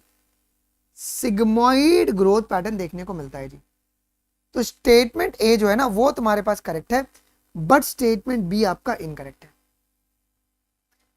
In the expression of the exponential growth W1 rest into W0 e rest to RT, E का मतलब क्या होता है? Base of natural log. Exponential log मत बोलना, बी नहीं होगा, बेस ऑफ नेचुरल लॉग। यहां पे तुम गलती कर सकते हो। अच्छा, ये कौन से टाइप का ग्रोथ है बेटा जी? ये कौन से टाइप का ग्रोथ है? क्या ये आपका अर्थमेटिक ग्रोथ है? यहां पे आपको लीनियर कर्व मिल रहा है, लीनियर कंडीशन मिल रहा है। चलो, अब एक न्यूमेरिकल आ गया, बहुत धांसू सा न्यूमेरिकल आ गया है, इसको करोगे? आइए इसको करते हैं जी। क्या पूछा गया? Let consider two leaf A and B having an area of 7 centimeter square and a 20 centimeter square respectively. After 3 days of a growth, it is found that the area of leaf A has become the 14 centimeter और leaf B का 30 centimeter respectively. Then which leaf shows the higher absolute growth rate? तो यार absolute growth rate का formula क्या होता है? Final minus initial upon time. तो final अगर तुम देखोगे कितना था, अगर मैं निकालूंगा AGR फर्स्ट लीफ ए के लिए, अगर हम निकालेंगे, चलो लीफ ए का पहले निकालते, बाद में लीफ बी का निकालेंगे। तो लीफ ए का तुम्हारे पास जो फाइनल था वो था 14, ये ए लीफ का निकाल रहे हैं। 14 माइनस 7 डिवाइड बाई 3 कितना आ गया? ये 2.3 centimetre okay square per day, इतना बढ़ रहा है। लीफ बी का अगर तुम AGR निकालोगे तो कितना होगा जी? 30 minus 20 divide by 3 that is 10 divide by 3, मतलब तुम्हारा कुछ 3 पॉइंट कुछ समथिंग आएगा, 3.33 सेंटीमीटर स्क्वायर पर डे। मतलब लीफ बी का जो AGR है that will be higher. Yes, ठीक है। AGR का मतलब है एब्सोल्यूट ग्रोथ रेट, जो कि पता होना चाहिए। The progeny cell following the mitotic cell division retain the ability to divide and continue to do so. मतलब दोनों सेल्स डिवाइड कर रहे हैं, बोथ सेल्स आर डिवाइडिंग। हाँ ठीक है, पहले तो सवाल कर ले, ये क्या आपका ज्योमेट्रिक ग्रोथ है? ये ज्योमेट्रिक ग्रोथ आपका होता है जी। In the expression of the exponential growth, R क्या रिप्रेजेंट करेगा? रिलेटिव ग्रोथ रेट, रेशियो नहीं, रिलेटिव ग्रोथ रेट होता है वो। The measurement and the comparison of the total growth per unit time. Okay, per unit time इसे क्या बोलेंगे अपन? Absolute growth rate कहते हैं ना। द मेजरमेंट एंड कंपैरिजन मतलब final minus initial divide by time. In the dash growth following mitotic cell division, one daughter cell will continue to dash while other will differentiate. किस में होता है ये? Arithmetic में होता है बेटा जी। ये आपका अर्थमेटिक में होता है क्या? In the arithmetic growth, the following mitotic cell division, one daughter cell will continue to divide while other will differentiate. Okay, other will differentiate, and the simplest expression of this growth is exemplified by the root elongation at mature constant rate. अच्छा, ये तुम्हारा कौन सा graph है बेटा? ये कौन सा ग्राफ है, ये कौन है, ये तुम्हारा ज्योमेट्रिक, जहां पे दोनों सेल्स आपके डिवाइड कर रहे हैं। अच्छा, ये सवाल, ये डायग्राम बहुत इंपॉर्टेंट है। ये ए क्या होगा बेटा, जहां पे जाइगोट डिवाइड कर रहा है। B is your geometric phase, C आपका अर्थमेटिक फेस। ये बात आपको ध्यान में रखना है। ये बात, विवेक स्पैमिंग मत कर यार,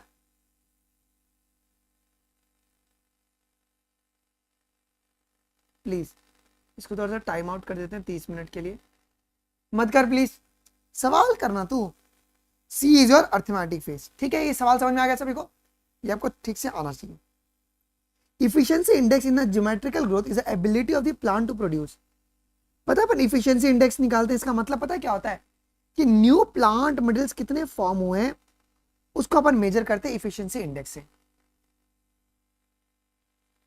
relative growth rate and absolute growth rate are the two types of, ये एक्चुअली में दो प्रकार के क्या है बेटा, ये क्वांटिटेटिव कंपैरिजन है between the growth of the living system. NCERT की डायरेक्ट लाइन है ये। Arithmetic geometric growth rate base of the natural law, ये सवाल गलत मत करना please. L T is equal to L naught plus R T, geometric में W one is equal to W naught R T, growth rate क्या होगा, R हो जाएगा, और बेस ऑफ नेचुरल लॉ तुम्हारा एस हो जाएगा। Quantitative comparison between the growth of the living system can be made in the 5 ways, नहीं sir, दो ही वेज है, relative growth rate and absolute growth rate. Measurement and comparison of total growth per unit time is called absolute growth rate. Yes sir, B is your correct. ये तुम्हारा क्या है बेटा, ये आपका अर्थमेटिक है क्या, डायग्राम देखते ही हमें आंसर समझ में आना चाहिए। ये आपका अर्थमेटिक है। In which of the following type only one daughter cell will continue to divide while other will differentiate and mature। ये अर्थमेटिक में होता है क्या, एक ही तुम्हारा डिवाइड करेगा, दूसरे आपके पास डिफरेंशिएट करके मैच्योर हो जाएंगे। Water help in the enzymatic activity needed for the growth by, water क्या करता है, ये मीडियम प्रोवाइड करवाता है, ये मीडियम प्रोवाइड कराता है। Which of the following is not necessary for the plant growth? Plant growth के लिए क्या नेसेसरी नहीं है, न्यूट्रिएंट लाइक, नहीं सब कुछ नेसेसरी है ना, वाटर, ऑक्सीजन और nutrient like some nitrogen compound.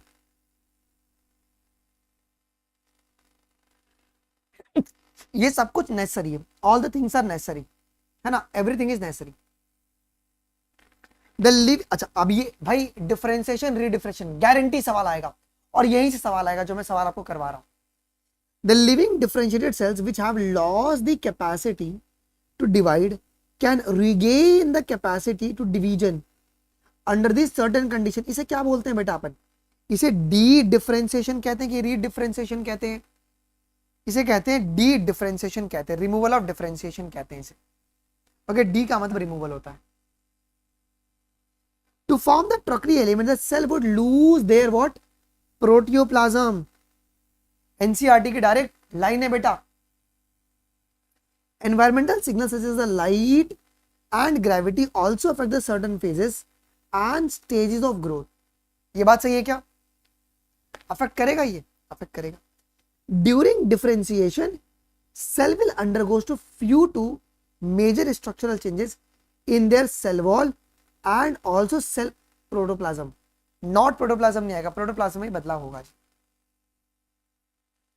143 का नहीं, डी डिफरेंशिएशन होगा ना, कह रहा है कि लिविंग डिफरेंशिएटेड सेल था, डिफरेंशिएटेड सेल ने अपनी कैपेसिटी खो दी है डिवीजन की, तो वो रीडिफरेंशिएटेड होगा ना। ये सवाल समझे आगे। Tertiary element develops a very strong elastic lignocellulosic secondary cell wall to carry out the long distance even under the extreme tension. मानते हो? Formation of the meristem, interfascicular cambium and the core cambium from a fully differentiated parenchyma cells are the example of de-differentiation. So both are correct. तो ये de-differentiation का example है। अच्छा, de-differentiated meristem tissue is able to divide बेटा division की ability आ गई, क्या बोलेंगे इसे? रीडिफरेंशिएशन कहेंगे इसे, रीडिफरेंशिएशन। अगर डी डिफरेंशिएटेड के सेल्स के पास अगर वापस से एबिलिटी आ गई डिवाइड करने की तो रीडिफरेंशिएशन। The act leading to the maturation of cell derived from the root apical and shoot apical meristem and cambium into the mature cell to perform the specific function, इसे क्या बोलेंगे? अब मेरिस्टेम आपका differentiate कर गया है क्या कुछ फंक्शन परफॉर्म करने के लिए, इसे डिफरेंशिएशन का नाम दिया जाएगा। We may say that even a differentiation in the plant is a कौन सा तुम्हारे पास ग्रोथ होता है, ये is a open डिफरेंशिएशन भी आपका ओपन था, क्यों? Because cell and tissue arising out of the same meristem they have a different structure on maturity, इसके लिए आपका ओपन होता है। सेम स्ट्रक्चर नहीं, अलग अलग स्ट्रक्चर बना सकते हैं ना। Arrange the following event in the correct sequence in the life cycle of the typical dicot plant cell. पहले क्या होगा बेटा जी? डिवीजन होगा प्राइमरी मेरिस्टेम में होगा, फिर उसके बाद क्या होगा जी? डिफरेंशिएशन होगा, डिफरेंशिएशन, फिर बाद में उसके बाद होगा डी डिफरेंशिएशन और उसके बाद रीडिफरेंशिएशन। Isn't it? 2 will be the correct. Formation of interfascicular cambium from a fully developed parenchyma cells. ये किसका एग्जांपल है? तो ये डी डिफरेंशिएशन का एग्जांपल है। किसका? तो ये आपका डी डिफरेंशिएशन का एग्जांपल है। Isn't it? डी डिफरेंशिएशन का एग्जांपल, ध्यान रख। Formation of the meristeum, interfascicular cambium and core cambium from a fully differentiated parenchyma cell. ये भी डी डिफरेंशिएशन सवाल पेपर में आ सकता है, उसके लिए बार बार क्वेश्चन रिपीट हो गया। अच्छा, सवाल करें अभी। In the plant showing the plasticity, तुम देख रहे हो मैं हर एक टॉपिक से क्वेश्चन करवा रहा हूं जिससे कि तुम्हारे को कॉन्फिडेंस बढ़े तुम्हारा। Heterophyllous development is according to the environment. The leaves of the juvenile plants are different in the shape from those in the mature plants. Then heterophyly in the cotton, बेटा heterophyly in the cotton, plasticity due to the phase of life. Buttercup, plasticity due to the environment. Development, sum of growth and differentiation. Some of the plants follow the different pathway to form the different kind of structure for same organ in some plant depending on what factors. देखो phases of life और environment पे depend करता है क्या? Okay, heterophylly आपका इन दो factor पे depend करता है। अच्छा, ये ए और बी क्या होंगे? ये ए और बी तुम्हारी एनसीईआरटी के डायरेक्ट डायग्राम है। ये ए आपका जुवेनाइल फेज है और B is your adult phase. Isn't it? Done. अच्छा, ये कौन सा हैबिटेट है? ये कौन सा हैबिटेट है? ये आपका वाटर हैबिटेट है जो कि बटर कप में आपको देखने को मिल रहा है। Development in term that includes all the changes that an organism goes through during its life cycle from germination to the seed, germination of seed to the senescence. क्या वो पूरा डेवलपमेंट कहलाता है? ये डेवलपमेंट कहलाता है। Heterophylly in the cotton, coriander and larkspur, ये plasticity का एग्जांपल है। इलास्टिसिटी नहीं, प्लास्टिसिटी का example. The intrinsic factor which control the development, वो कौन सा intrinsic factor? Genetic as well as a chemical of, मतलब जिनको अपन पीजीआर कहते हैं, ये लोग कंट्रोल करते हैं। ये डायग्राम क्या शो कर रहा है? ये प्लास्टिसिटी है क्या in the larkspur leaf due to the life phases, है ना, due to the life phases. अच्छा, fill in the blanks. Meristematic ये ए, ये कौन सा फेज होगा? ये तुम्हारा प्लाज्मेटिक ग्रोथ होगा।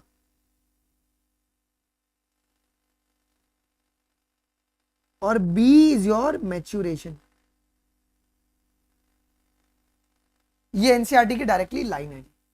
Isn't it? Sorted है। The sum of growth and differentiation is a development.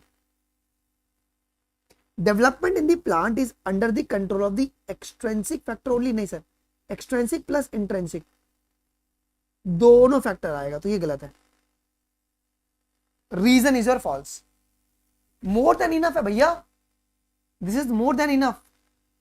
The shape of the leaves of the juvenile plant differ in the shape of those in the mature plant. ये किसके बारे में बात हो रही है यहाँ पे? कॉटन के बारे में बात हो रही है। कॉटन जो शेप होता है लीव्स का जुवेनाइल प्लांट में वो डिफर करता है mature plant. Heterophylly in, cotton, coriander and larkspur, buttercup नहीं आएगा। अच्छा, एक्सटेंसिव फैक्टर कौन सा यहाँ पे? Light, temperature and water. Intrinsic factor बेटा, intrinsic factor genetics and plant growth regulator. Heterophylly, plasticity.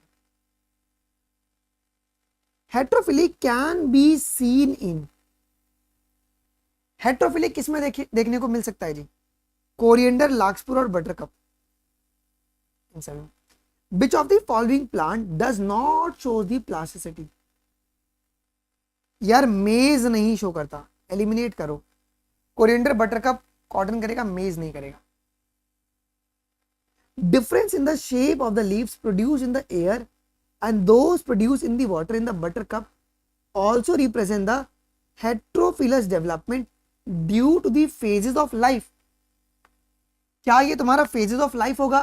नहीं sir, due to the phases of the environment. काटो इसको।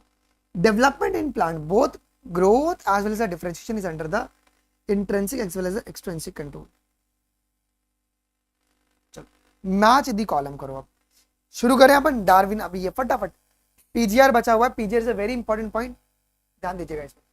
68 Charles Darwin and Francis Darwin Phototropism. FW went rice seedling. नहीं यार, sorry. Isolation of oxygen from the oat seedling. E. Kurosawa rice seedling. F. Skogian is co-workers. Internodal segment of the tobacco stem and cousins. Volatile substance that is your ethylene के बारे में बात किया। बेटा कि ये सवाल कल KCET में भी आया था और नीट 25 में भी आ सकता है। Indole compound, adenine derivative. Okay, adenine derivative NH6 furfuryl aminopurine, carotenoids, abscisic और terpenoids, gibberellic acid. C will be your correct. अच्छा, 6 furfuryl aminopurine, 2,4 dichlorophenoxy acetic acid और इंडोल 3 एसिटिक एसिड। बताइए इसके बारे में। तो ये तुम्हारा काइनेटिन है क्या? ये सिंथेटिक ऑक्सीजन है और ये आपका नेचुरल ऑक्सीजन है। अच्छा, प्लांट ग्रोथ प्रमोटर कौन कौन काम करता है? Growth promoters. ग्रोथ प्रमोटर जो है cell division, cell enlargement, pattern formation, dormancy और एब्सेशन जो है ना वो इनिबिटर का काम होता है। Tropic growth and flowering and fruiting and the seed formation. Auxin was isolated by the F W Went from the tips of the coleorhiza of the oat seedling. क्या कह रहे हो? करेक्ट है ये। टिप ऑफ द कोलियोप्टाइल आएगा, coleorhiza नहीं आएगा, coleoptile आएगा। द बकेन और fully seedling disease of the rice seedling was caused by the fungal pathogen Gibberella fusicori. B is your correct. The bacterial pathogen responsible for the fully seedling disease of the rice seedling. कौन है वो? B. None of this. अरे वो bacterial pathogen नहीं है ना, वो fungal है ना, वो तो फंगल पैथोजन है ना। Skogie and Miller identified and crystallized the cytokinesis promoting active substance that they termed as a kinetin. इसे kinetin बोला गया। Yes sir. Skogie and Miller identified, sir later they identified. NCERT में line है letter, letter नहीं लिखा हुआ है, गलत हो जाएगा स्टेटमेंट। हमें भले सही लग रहा है, बट है गलत। ओके, और ये केराटीन नहीं है, ये केराटीन नहीं है, ये केराटीन नहीं है। ये क्या होगा एक्चुअली में तुम्हारे पास?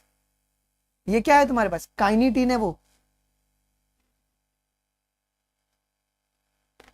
cousin confirm the release of a volatile substance. Both are wrong. Okay, both are wrong. Select the correct statement regarding the auxin. Auxin के regarding बताओ. Auxin promote the flowering that is in the pineapple and promote the abscission of the new leaves and the fruits. ये गलत है. Okay ये तुम्हारे पास flowering को promote करेगा pineapple में, और ये प्रिवेंट करता है लीफ ड्रॉप को. लीफ ड्रॉप को प्रिवेंट करेगा. नाउ ऑक्सिन डाइकॉट वीट को कंट्रोल कर रहे हैं क्या? बी विल बी और करेक्ट. ऑक्सिन कंट्रोल दी डाइकॉट वीट्स, है ना. ये डाइकॉट वीट्स को मार देते हैं, मोनोकॉट वीट के ऊपर कोई भी फर्क नहीं पड़ता. Fruit and leaf drop at early stage can be prevented by the application of auxin. Auxin लगाओ, लीफ ड्रॉप बचाओ. ये ए क्या शो कर रहा है? What does this A show? ये A क्या शो कर रहा है? कि plant with the apical bird intact. तभी तुम्हारे पास क्या हो रहा है? अपाइकल देखो ग्रोथ शुरू हो गया है. Isn't it? Okay, ठीक है. Auxin is used by the gardener to prepare the weed-free lawn, but no damage is caused to the grasses as the auxin. Auxin सिर्फ और सिर्फ किसे मारेगा? ऑक्सिन आपके पास मेच्योर मोनोकॉट प्लांट को अफेक्ट नहीं करता. ये मेच्योर मोनोकॉट प्लांट को अफेक्ट बिल्कुल भी नहीं करता. डन. इन्फिनिटी से रुक जाओ यार, इसे स्पैमिंग करोगे ना ब्लॉक कर देता हूं मैं इसी के लिए. कर ले फटाफट, मेरे को पहले खत्म करना है. मैं आपको दोनों डिफरेंस बताता हूं क्लियरली एंडोस्पर्म और कॉर्ड के बीच में. Choose the correct statement. Choose the correct.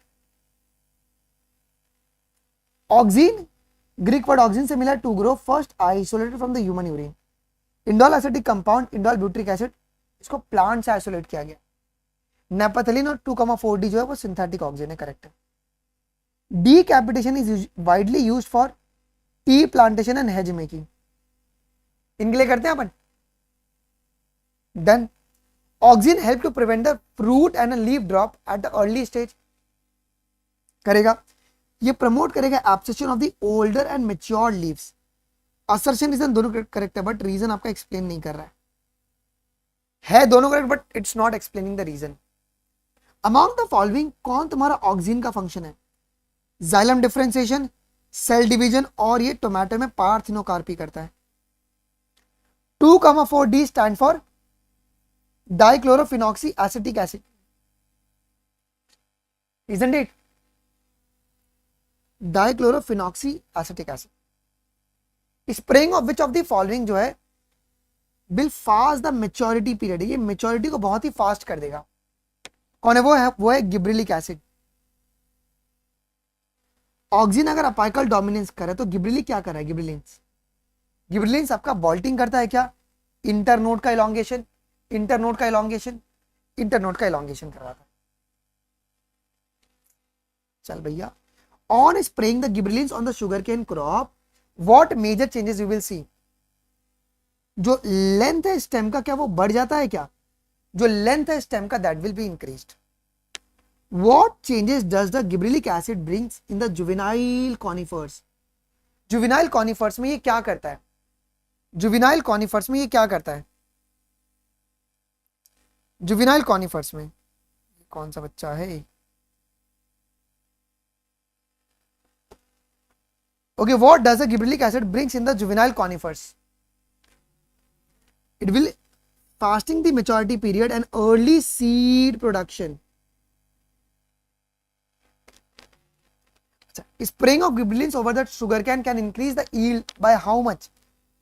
तो 20 tons per acre. 20 tons per acre. Isn't it? Spraying the juvenile conifers with the gibberellic acid will hasten the maturity period, thus leading the early seed production. यही तुम्हारा bolting का definition है क्या? Yes sir. Gibberellins also promote the bolting internode का elongation just prior to flowering in the beet, cabbage and many plant with a roseate habitat. Both are correct. How gibberellins can help to extend the market period? कैसे बेटा? ये market period कैसे बढ़ाता है? ये senescence को delay कर देगा, है ना. अगर ये सेनेसेंस को डिले करेगा तो मार्केट पीरियड आपकी ऑटोमेटिकली बढ़ गई. The rosette habitat of the cabbage can be change by the application of gibberellic acid. जो रोजिएट फॉर्मेशन आपको देखने को मिलता है वो गिबरेलिन्स की वजह से देखने को मिलता है। अच्छा, केमिकल नेचर क्या है बेटा गिबरेलिक एसिड का? They all are acidic, they all are acidic. ठीक है, चलो एक और मैच दी कॉलम है सुंदर सा, करो एक बारी कॉलम 1 और कॉलम 2। ऑक्सीन क्या कर रहा है बेटा जी? जाइलम का डिफरेंशिएशन कर रहा है। Cytokinins overcome the apical dominance, gibberellins fastening the maturity period, ethylene breaks the seed and bud dormancy, और abscisic acid tolerance of the plant at the various stresses. अच्छा, what are the actions of ABA? ABA तो ये plant growth inhibitor है, ये inhibit करेगा plant की metabolism को। It will stimulate the closure of the stomata in the epidermis. Identify the incorrect statement. कौन सा इनकरेक्ट है? पेपर सेटिस्फैक्टरी, देखो सारी लाइन कवर्ड है इसमें। काइनेटिन तुम्हारा अडेनिन डेरिवेटिव नहीं होता है। ये क्या होता है काइनेटिन? काइनेटिन क्या होता है बेटा जी? सॉरी, ये अडेनिन डेरिवेटिव है, बट ये तुम्हारा पिरिमिडिन नहीं, प्यूरिन होता है, प्यूरिन। ये गलत है। ABA तुम्हारा ग्रोथ इनिबिटर है। फर्स्ट और जो फिफ्थ है ना, दैट इज योर रॉन्ग, ये तुम्हारे पास रॉन्ग है। Technique of decapitation is widely used in the tea plantation. Ethylene gaseous PGR है, और GA3 जो है ना वो मेल्टिंग के प्रोसेस को फास्ट कर देगा। Why is ABA is called stress hormone? ABA को स्ट्रेस हार्मोन क्यों कहते हैं? क्योंकि ये इंक्रीज करेगा tolerance of the plant to the various kind of stresses. ABA act antagonistic to, किसके लिए एंटागोनिस्टिक है? ये तो बहुत फेवरेट क्वेश्चन है एनटीए का। Gibberellic acid. ABA stimulate the closure of stomata in the epidermis and increase in the tolerance of the plant. ये करेगा? करेगा। In most situations, ABA act as a protagonistic, नहीं sir, they are antagonistic, opposite function होगा ना, antagonistic होगा। Okay, protagonistic नहीं होगा, antagonistic होगा। ABA is used to initiate the flowering for synchronizing the fruit set in the pineapple. Ethylene promote the male की female flowering in the cucumber ना, female flowering होगा, female flowering होगा, है कि नहीं? ये बात ध्यान रखो जी। अच्छा, ये क्यों गलत है बेटा? फर्स्ट स्टेटमेंट क्यों गलत है? Why first statement is wrong? Okay, in ethylene जो है ना ये काम करता है, ABA नहीं करता, इथिलीन करता है काम। इसके लिए आपका फर्स्ट वाला भी गलत है। Okay, done. चलो, how many of the following PGR help in the, अच्छा, सेनेसेंस को कौन कौन डिले कर रहा है? सेनेसेंस को कौन कौन डिले कर रहा है जी? सेनेसेंस को पूछा ना, सेनेसेंस को पूछा हुआ है, तो वो है गिबरेलिन्स और साइटोकाइनिन्स। कौन कौन एब्सेशन को, सेनेसेंस को प्रमोट कर रहा है? प्रमोट कौन कौन कर रहा है जी?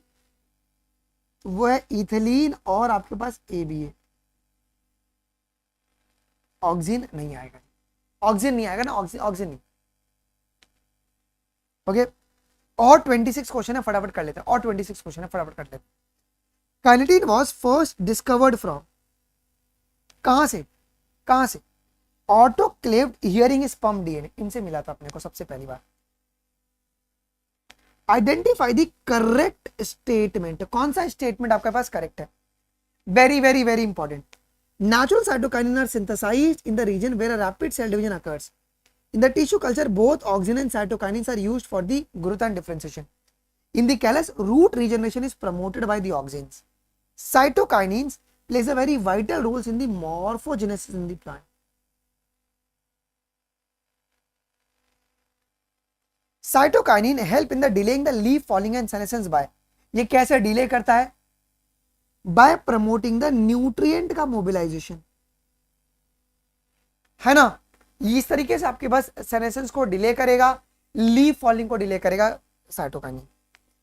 Natural cytokinins are synthesized in the region जहां पे रैपिड सेल डिवीजन हो रहा है। बात सही है, एकदम सही है। Cytokinin will promote the nutrient mobilization which inhibits, it will delay ना, ये डिले करेगा, it will delay the leaf senescence, okay, which will inhibit the, inhibit नहीं करेगा, प्रमोट करेगा, सॉरी, इट विल, आगे लिखा है it will promote, it will promote. चलो, initiating the rooting in the stem cutting, auxin, bolting, gibberellins, और ये तुम्हारा kinetin, isn't it? Zeatin also isolated from the, zeatin को किन से आइसोलेट किया गया है?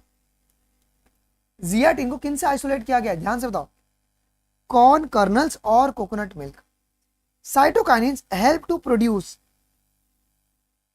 Cytokinins is help to produce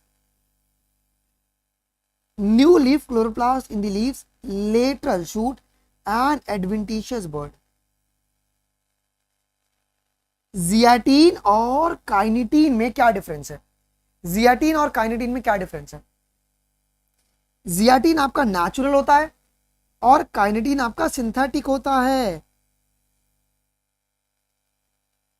जियाटीन is your natural और काइनेटीन आपका सिंथेटिक होता है। Internodal elongation just prior to the flowering in the sugar beet, cabbage and many plants with the rosette hybrid। इसे क्या कहते हैं अपन? बॉल्टिंग कहते हैं क्या? इसे बॉल्टिंग कहा जाता है। You have given a tissue with its potential for differentiation in an artificial culture. Which of the following pair of the hormones would you add to the medium to secure the shoot as well as the root? Shoot as well as your root. Auxin and cytokinin, auxin as well as a cytokinin, done है, auxin as well as a cytokinin, because auxin क्या करेगा, oxygen क्या करेगा, oxygen, oxygen क्या करेगा, oxygen और cytokinin जो रहते हैं ना, ये तुम्हारे पास केलस में रूटनिंग कॉज करते हैं। आपने एक इमर्सन इफेक्ट पढ़ा है, रेड ड्रॉप इमर्सन इफेक्ट, तुम्हारे सिलेबस में नहीं, हम लोग जब पढ़ते थे ना तो रेड ड्रॉप इमर्सन इफेक्ट पढ़ते थे, वहां पे ऑक्सीन, लो ऑक्सीन साइटोकाइनिन रेशियो पढ़ते थे, ठीक है, वो होता है। इथोफोन हास्टिंग द फ्रूट राइपनिंग इन, किसके अंदर? ये फ्रूट राइपनिंग किस में कराएगा जी? चेरी में, टोमेटो में और एप्पल में। किन में कराएगा? अरे यार ये क्या हो रहा है मेरे इसको? In the tomato and the apple. Production of the cucumber has increased manifold in the recent year. भाई कौन से फाइटो हार्मोन की वजह से? इथिलीन की वजह से। ये एनसीईआरटी की सीधा लाइन है, कोई तर्क वितर्क मत करो, फटाफट टिक करो उसे। Match the column. ऑक्सीन क्या करवाएगा? ऑक्सीन क्या करवाएगा? Auxin flowering in pineapple. Gibberellin senescence करेगा, डिले करेगा सेनेसेंस को। Cytokinin rapid cell division, ethylene fastening the ripening process. Which statement is incorrect about the ethylene? कौन सा स्टेटमेंट इथिलीन को लेकर गलत है? इथिलीन को लेकर गलत है। ये फीमेल फ्लावरिंग कराता है कुकुम्बर में, ये रेस्पिरेशन के रेट को बढ़ा देगा। It will synthesize in large amount with the tissue undergoing the senescence, वो लोग प्रोड्यूस करते ज्यादा, और ये बर्ड डॉर्मेंसी को भी तोड़ता है। Ethylene is used to initiate the flowering for synchronizing the fruit set. किस फ्रूट के अंदर? Pineapple. Which PGR is responsible for senescence in the leaves and the flower? वो है इथिलीन, ये PGR है। इथोफोन क्या करता है? इथोफोन, it will hasten the fruit ripening in the tomato, accelerate the abscission and increase the number of female flower in the cucumber. Which of the following statement is correct regarding the ethylene? Ethylene के और functions क्या क्या है? ये break करेगा bird और seed dormancy को। What are the influences of the ethylene on the plant? भाई प्लांट पर इथिलीन का क्या इंपैक्ट पड़ता है? इथिलीन का इंपैक्ट, ये अपाइका लुक फॉर्मेशन करता है, डाइकॉट सीडलिंग, ये एक्सेस की स्वेलिंग करवा देगा, और ये हॉरिजॉन्टल ग्रोथ करवाता है सीडलिंग्स की। Sprouting of potato tuber is initiated by which of the following PGR? अगर स्प्राउटिंग करवाना है पोटैटो ट्यूबर में, इथिलीन को डालो, स्प्राउट कर जाएगा फटाफट फटाफट। Decrease in the rate of respiration is called respiratory climacteric. नहीं सर, वो आपका इंक्रीज होता है, ठीक है। Ethylene breaks the bud and seed dormancy, initiate the germination in peanut seed sprouting of the potato tubers. Statement B correct है। Ethylene help the leaves and upper part of the shoot to remain above the water.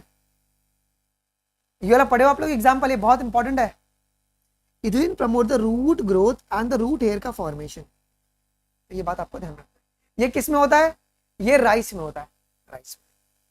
How many of the following are the effect influenced by the ethylene? अब ethylene से कौन कौन से impact होते हैं? ये fruit setting कराएगा pineapple में, जाइलम डिफरेंशिएशन तुम्हारा ऑक्सिन कराएगा, ये फीमेल फ्लावरिंग कराएगा क्यूकम्बर में, न्यू लीव्स नहीं बनाता है, बॉल्टिंग गिबरेलिक एसिड कराएगा। How does the ethephon increasing the yield of the cucumber? कैसे इथोफॉन कैसे यील्ड को बढ़ाता है बेटा जी? ये प्रमोट करता है फीमेल फ्लावरिंग को, है ना, क्यूकम्बर में फीमेल फ्लावरिंग को प्रमोट करेगा।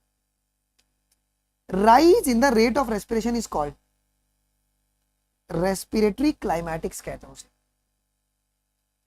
Ethylene will induce the flowering in which fruit? किस फ्रूट में ये फ्लावरिंग को इंड्यूस करेगा? तो मैंगो। एप्पल पाइनएप्पल मत बोलना, मैंगो में ये आपका इंड्यूस करता है, मैंगो में आपका ये इंड्यूस करता है। ऑल ऑफ दिस नहीं आएगा, ठीक है।